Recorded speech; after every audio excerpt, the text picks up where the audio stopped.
Hey YouTube, how you guys doing today? Kevin here coming at you with another video. So what are we working on today, guys? We are working on some four-wheelers. Yes, it is an absolutely gorgeous day out, and I like to reserve these days for doing outside stuff as opposed to working in the shop, which we're going to be doing later on tomorrow. So tomorrow night we're going to be working on Alvin's bike, and we're going to be fixing the ignition system with his bike. But first, as you guys can tell, I have a mess to clean up around it. And I was digging out some parts and pieces for the DS100, but that's irrelevant right now. We'll get into that later. So we're just kind of doing an overview of what's going on with the two four-wheelers. Now that we got them semi side by side, one facing the other way, one facing the other way, right off the top, I've noticed some stuff that's missing off of the Harvey Spooner bike. One being the cover, which we talked about, the hose, and a couple of other little doodads. The peg setup on this one right here is nicer than the one he's got some missing. And the starter for this bike right here is actually on the back here. It's in pieces because that's how I received them. I received two of them that were in parts and pieces. This is the one off of the Harvey Spooner bike right here. I just had to change out the handle because the T-handle was that of a lawnmower. Right here, someone drilled out the lawnmower one and had a kind of a twine rope cable with a nut bolt stuff, you know, it's junk. So I took an extra rope I had from one of these. I stuck it in here with the proper T-handle. And I see this a lot, and I want to show you guys why this is dangerous. Using a small T-handle, what's in your hand, really only uses your middle finger and your ring finger to pull. This can cause you this right here can cause tendon damage in your fingers. So you guys got to be careful when you're pulling over a high compression engine or a big 4-stroke engine like this one. This is designed for a lawnmower or a weed whacker, okay? When you pull on this, you're literally straining your fingers. So these are actually dangerous to use. And I'm going to show you this right here. See the size difference? So when you grab this handle, you're using all four of your fingers. And the best pull starter you can possibly use, if you can get a heavy duty one, is a D handle from like a snowblower. Those right there will allow you to grab it really good and give it a whole yank. So last night when I uncovered these, I'm like, all right, I would shoot a video on it and do a you know, take kind of, not a first look, we already did that, but kind of go over some things on it. And I noticed the problem with the starter right off the get-go. So I'm like, okay, I need to do a video on this. But before I did that, when I realized it, I had two broken bolts in this motor. And the two bolts that he had holding the starter on were incorrect. So he had two incorrect ones. There's one bolt here, one there, and one down bottom here. 4 bolts. Now this engine right here has got some, you know, some pretty good compression to it. So when you're pulling that, this one had 2 broken bolts. A broken bolt here and the one down bottom there. Both of those are broken. And it was only held on with these 2 up here. When you're pulling on it, the starter wants to twist out. When you have broken bolts, it creates premature wear on your pull starter. So you're going to want to make sure that when you bolt these things down, you're using all 4 bolt holes. And, well, I already extracted one right there, and now I got one more to extract. But I wanted to show you guys how I do it. And that's what I didn't do last night, so I axed the video. I'm like, you know what? A lot of people don't really know the proper way of doing this, so I'm going to show you. So what I did first, all right, is I loosened up the bolts. There's 4 bolts underneath. I took them out so I can move the peg out of the way so I have access to the drill, and I got to move the shifter. I got to take that off there so I have actual access. But I want to show you a couple of things before I go and do that. So let me get you guys in the stand. And but before I do, please take a moment, if you like videos like this, hit that subscribe button, hit the bell icon so when I post a video.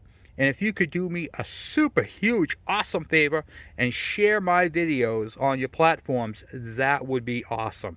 That'd be a big help. We are quickly hitting 5,000 subscribers. We are at 4870 when I did this video. So I just want to say thank you for all your support. And if you could please share, that would be awesome. Let me get you guys in the stand. Before I get you in the stand, I want to talk to you guys about something really quick. Okay, drilling out steel bolts in aluminum housing is never easy. That's a steel-headed bolt right there. You can see how it's broken off right there, and it is seized into there, so it will not turn out. So the minute you put the drill bit on there, it's going to want to go for the aluminum, and I'm going to show you guys how to get away from all that.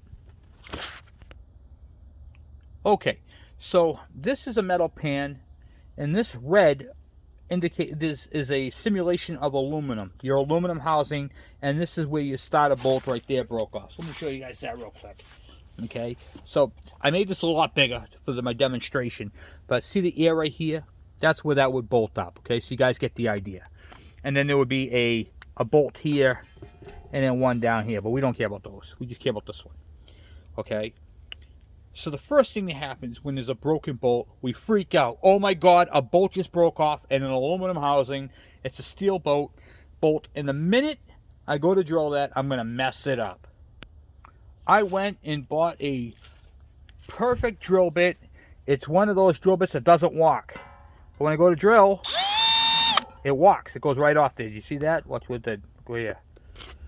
Okay, the minute, here we go, focus in. The minute I go to drill, it wants to walk away. Okay, and that's what happens. So when you go to drill this bolt out, this drill bit is going to automatically go here and it's going to start digging in right there. That's where it's going to start digging. It's going to dig in right to the edge. And now your bolt is going to be off center and everything else. So now I'm going to show you guys how I do it. Okay. And this is a simulation. And I'm going to show you in action in a minute. This is a top of the line set from Matco. You don't need to get these. They actually have these over at Harbor Freight. And they work pretty well. Alright. And I use these all the time. So I bought a top of the line set. Unless you're a mechanic, professional, you're not going to use these all the time like I do. So you go ahead and buy yourself, if you're not a professional mechanic and you're a mechanic that's in training here, go for it. Buy yourself one over at Harbor Freight. Okay, there's nothing wrong with the Harbor Freight stuff. I have those as well. So this is what it looks like. It's got a big spring. You can see how it does that. So what you're going to do is you're going to want to put this right in the center where you want it. Okay, center it, hold it down bottom, pull up on the back, and it's going to put a divot in it. Right there. Now, when you go to drill it, okay, this is a drain bucket, so I just want to show you, okay? It's just going to go right into it just like that. It's just going to... Perfect. And see? It's not walking. So that is why you always use a center punch. So let's take this technology right here. I'm going to show you guys a couple of cool tips and tricks that are going to help you drill and make the proper hole the proper depth. Preparation. So what you're going to want to do is, we know we're going to be drilling out this hard. This was an easy one. This one's difficult. Where it's located right where the shifter is. And if I was going to use my drill, I'm going to have to go at an angle or really get really close to that. And that is not what you want to be doing, okay? It only takes a second to remove everything. So I already loosened up this last night and moved it out of my way, because this right here is typically bolted right here. And you can see where the drill is. It's just not going to work. So get that out of your way. We're going to remove the shifter.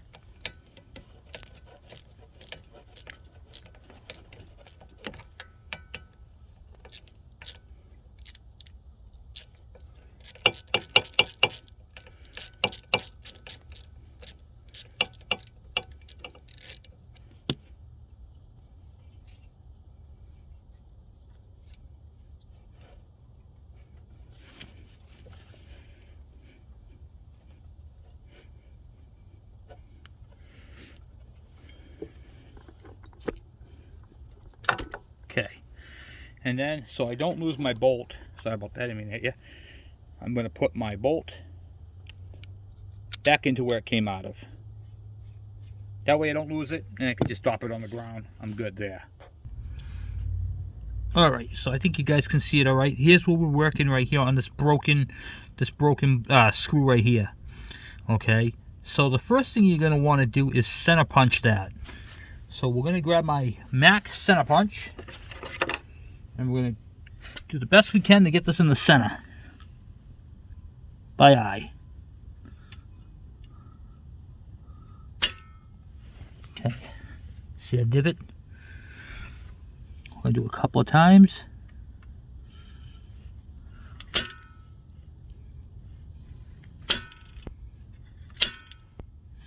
Okay, so right now we have that in the center, or as close as we can to the center.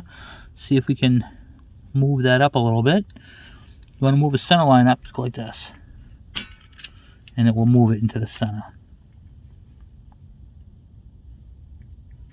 Sometimes they're kind of a pain in the neck to do, especially when you can't see directly onto it. But you want to make sure you get that in the center. It's very important.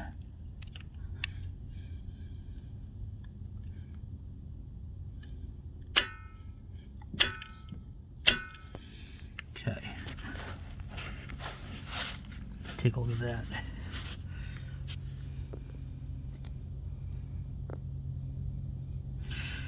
Okay, so we got one right here in the top. It's pretty close, no cigar, but as close as you can get it to the top or center.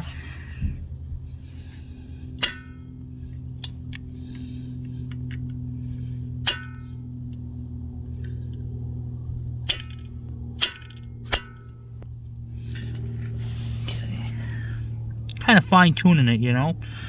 All right, so then we're going to take our drill bit and our M12.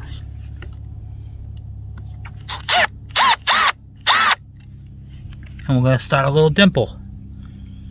Now I don't like that dimple, it's kind of down towards the lower part, right there, so I'm going to make it go up by going at an angle.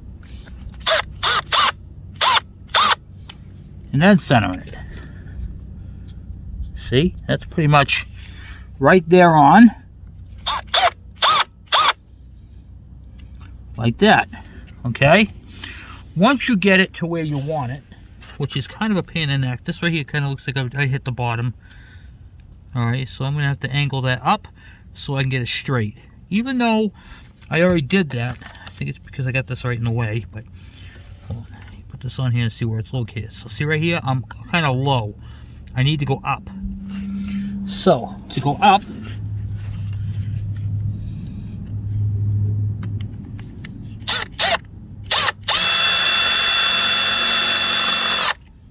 go at an angle, and then go straight. Okay, this right here will change. See right now, that is how you get it centered, just like that. Now what I'm going to do is select my depth. So what I'm going to do, I'm going to see if I can rotate you guys. You guys are down bottom. All right, so now what I'm going to do is I'm going to take, now that I got that straight, I'm going to take a screw, okay? I'm going to take a screw like this, the one I'm going to use for it, and I'm going to tape off my drill bit. Okay, so I taped off my drill right here, and that drill is taped off to the height of my screw. So right there. And I have the big one done. This is the actual size for the tap. And then here is the smaller, very small drill bit, which we're going to use for our guide. That's going to be our pilot. So let's get you guys back in the stand and we'll drill that out. Okay. Alright, so now I'm going to take my drill, put that into where I just started.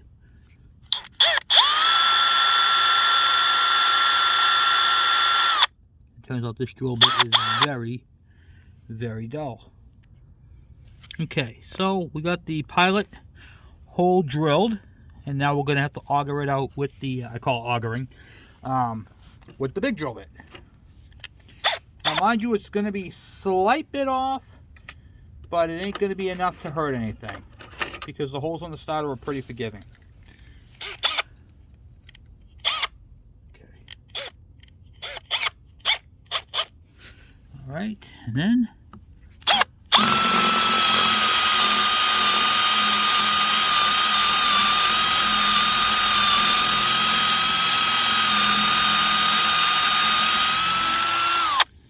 right up to the drill bit. Just like that. Up that length. Right into it like that. Okay, now we got that done. Next step is to tap, tap, tap, tap-a-roo. That into the hole. Lubricate your tap.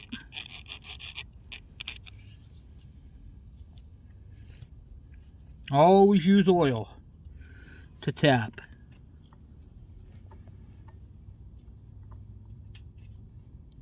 Okay. A little bar in there.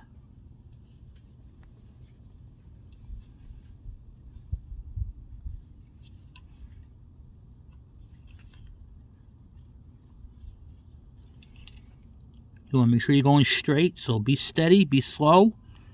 Once you feel it cut in, okay, go a little bit and then back it out a little bit. That clears it.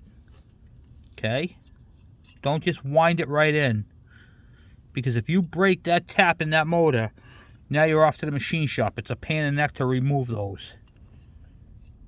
So you take your time, go back and forth, then do a turn, back. Just kind of work it back and forth. Okay, now what you're doing is you're cutting new threads.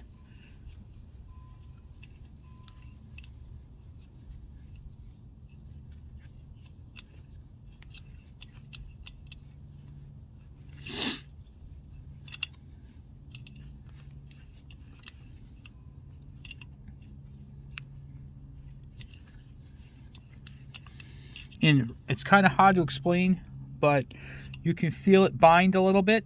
Back it out until it's smooth. When you rotate it back and forth like this, it should be smooth. And then you'll feel it start to cut. Cut, cut, cut, then back it off. And do it again. If you notice that the oil is getting really gray up in here, hit it again. That's because it's doing its job.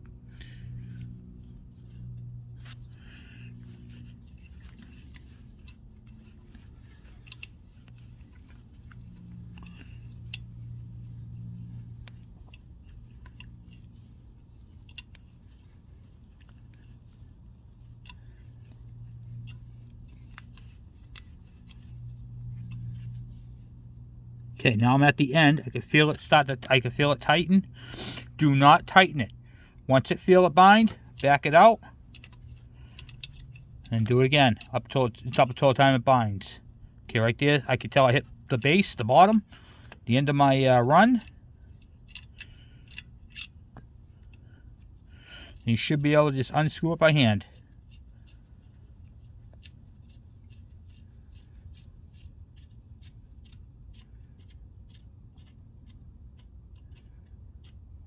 And that, my friends, is a nicely tapped hole. You can see right there what it looks like. Nice, huh? Alright, now I'm going to clean up this area right here real quick, and then we'll be back and we're going to install the starter.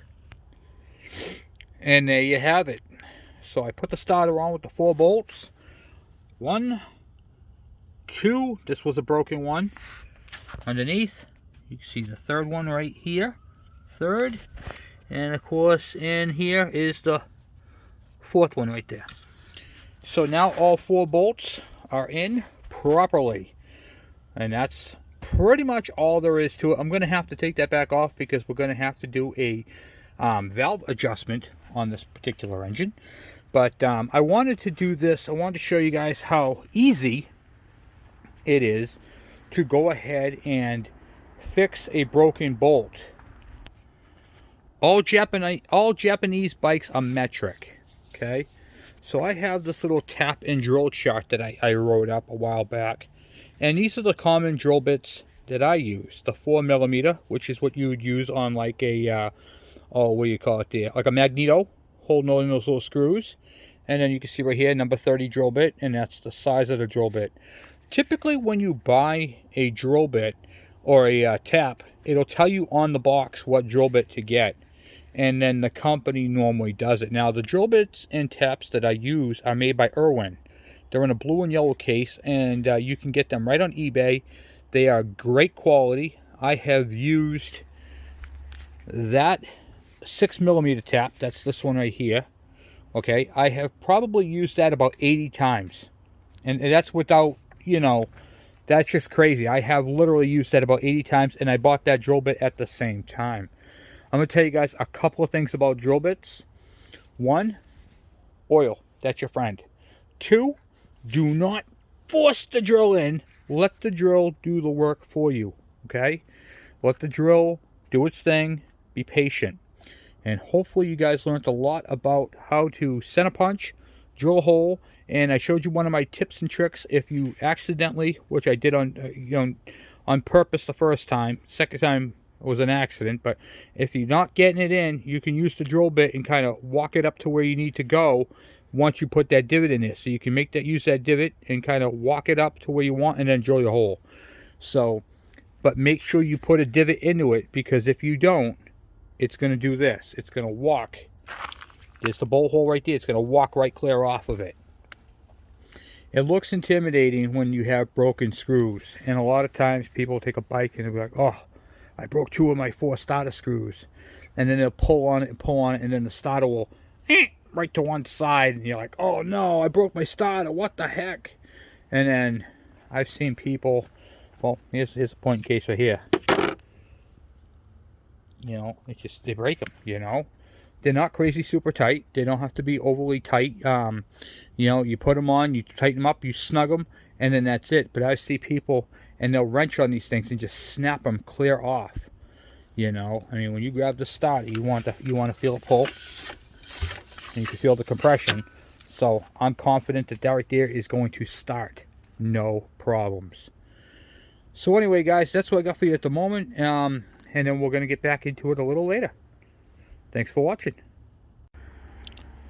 Alright, so I pulled the air box off the other bike, and this was the air filter from the Harvey Spooner bike that was stuffed in here, and it was missing all of its little doodads to hold it in.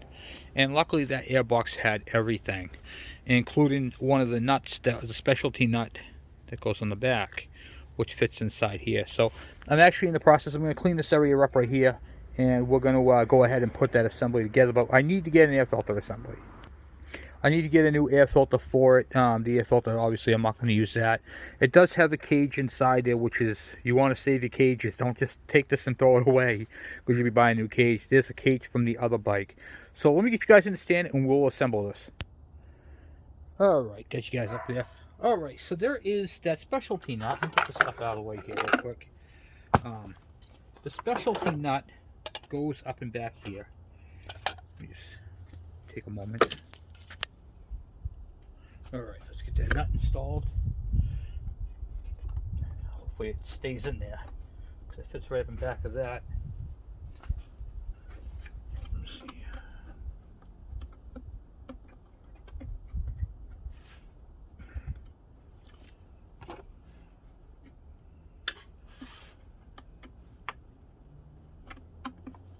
Okay. Alright, that is in. Got the cage. Just going to blow it off right at the moment. Okay, all blown out.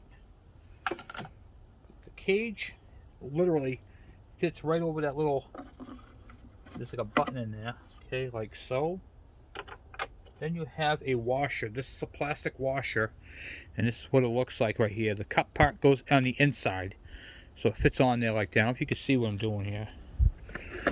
See if I can move it in a better way. Okay. Alright, you can see how I put the cage. There's like that hole in the center. That fits over that little stub. Like so. That washer goes on the outside. And then this is what the clip looks like. You can use a hairpin if you have one. Those work as well.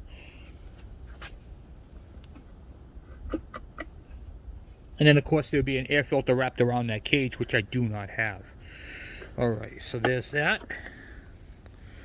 Put you guys around here for a second. Alright, and now I gotta see what I do with that cover. Here is the air intake cover right here that goes underneath the seat. And I'm gonna blow that out real quick. Okay. And we got the 2 screws right there for the top. And I'm using this right here by Permatex. This right here is anti-seize. Okay, this is what I'm using right here, anti-seize. I love Permatex. I'm not sponsored by them, but they are a great product. Been using them for 30 years plus, and I'll tell you, I don't plan on stopping anytime soon. So I'm taking the screws right here. I'm just going to put a little bit of dab of anti-seize on them. See that white corrosion? This right here is going to help with all that. Okay. The reason why I'm putting this on here, because this right here is going to be out in the elements. And if I want to ever get that air filter assembly back off, I'm going to need something to make it so it doesn't, you know, lock right up on me. Okay? I'm going to take this screw right here. Put that right in there first. Okay. But that one started alright. Who knows when the last time these had screws in them.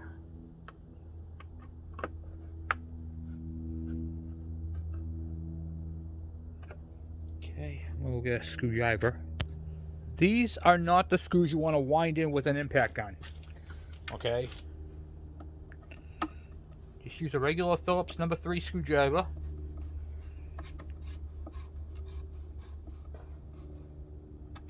And snug them. Don't have to crazy tighten them.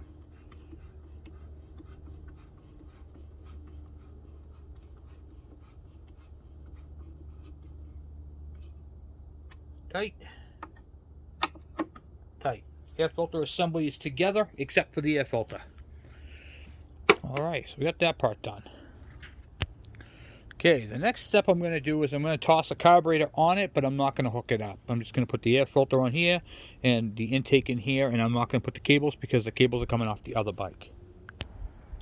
Alright, I'll get you guys in the spot. I'm just going to set this into place. Not going to go crazy with it.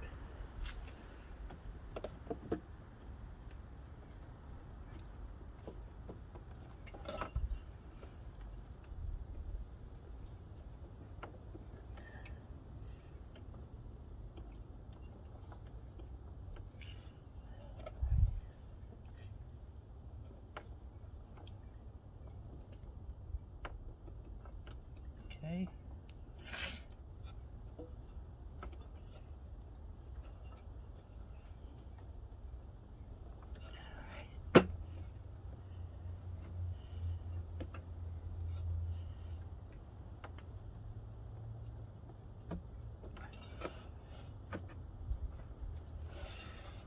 That tube came off the intake box. We're going to remove that altogether. I think that is from being bent down so long. Yeah, that's exactly what the problem is.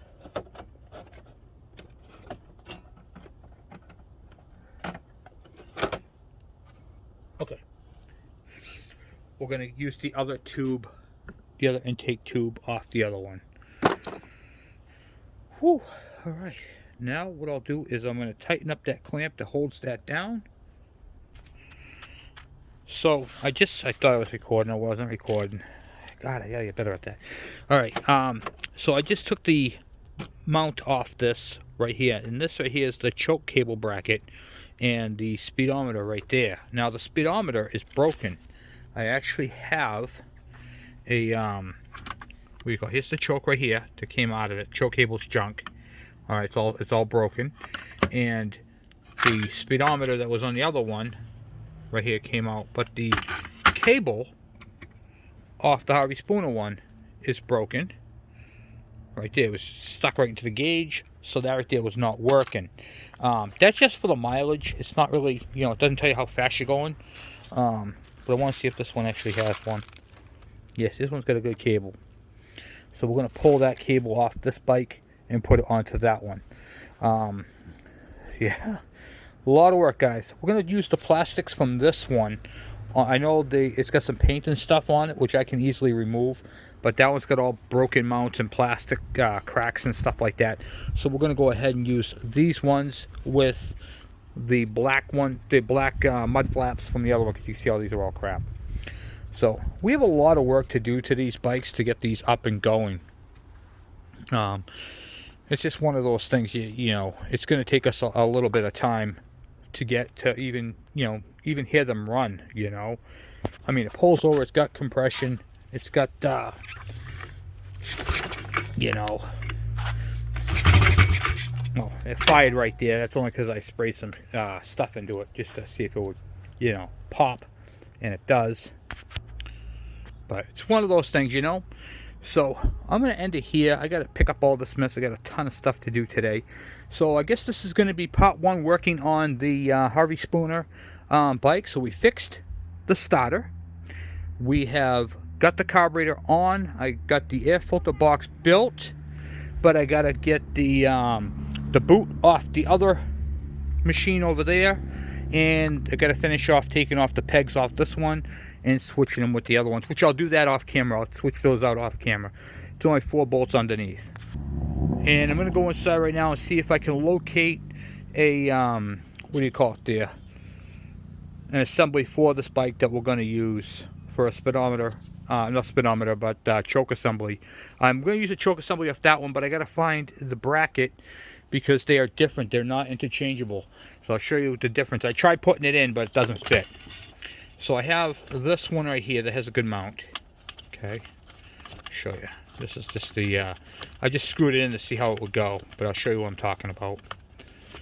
LT150, 125 has a big circle hole here, and the either earlier or later ones have a big circle with a groove in it, but I might be able to make that groove into it. I think the whole diameter is smaller here than it is on there. I'm not really sure. I'm gonna have to measure them out and see what I can do to put the if I can put the ignition switch into this one, then I'm all set. So I gotta figure all that out, which I'm gonna do that in a minute.